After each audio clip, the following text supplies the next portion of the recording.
ये टांगे लेके काय खड़ा बाड़ी से बोलबो करबी से मत लगाओ बा यही से जी खड़ा बनी अरे भाई आ लगा बा तो वही दिन फॉलो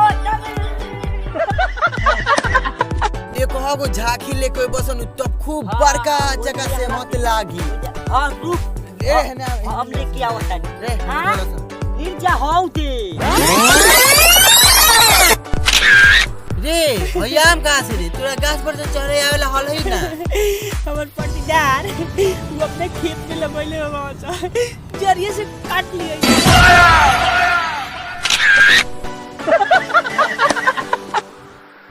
चल हर जाना भर का जो नाम के गाछ कटले बड़े ओकर हर जाना भर तू का बीच में फटर फटर बोलत रहो जेकर आम के गाछ कुछ बोलते नहीं थे हम इंसानियत के नाते बोलते नहीं इंसानियत के नाते एकर हक दिवा के रहे कितना बोलो 1000 1500 से ज्यादा ना दे आ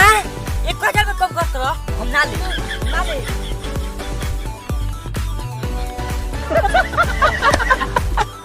सूखल शीशे रहे सेमत लगावे माजा भाई हम जाना तनी कहानी रोको बताओ तनी सूखल शीशो कहाँ पर मिली साले पागल भाग जाना तो मार के मुंगाइए तो भाग जल्दी जा सो सेमत खतरा बड़का झांकी काट लियो हाँ रहे तो हमनी के समझावा मत हमनी के जाना तनी सुन चल चल काट के लिया जाओ चल हमनी के बुर्बक समझला सखारी तू बहुत चालाक बने चल बड़का चुका दाढ़ी काट के लिए ए चाचा हाँ? ये करे काट लिया का अरे यार का बात कलिस जो घर से कुदारी लेके जोरी से काटल गई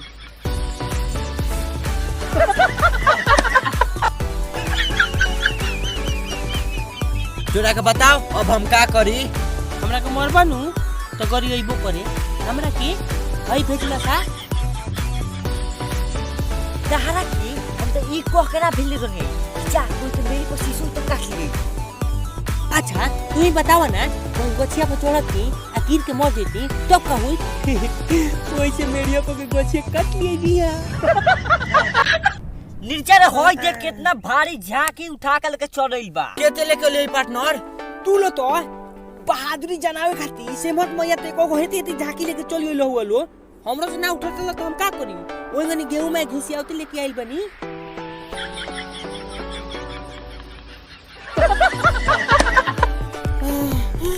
रे सुन हाय खुशी कहां से लेके आओ तेरी रे हम किन के लिया तनी होली खाती तो किन के लिए आओ तेरी रे साला चोर छोड़ बोलो कि ना हम बार-बार कहत तनी कि बड़ा मेहनत से फसिवा के किन के लिया आइल बनी तू साला किन के लिए बड़ा चोर तू चोर कहता रो एकरा के चुरावे में 2 घंटा मेहनत लागल बा इंगली ने की चुरा के लिए आई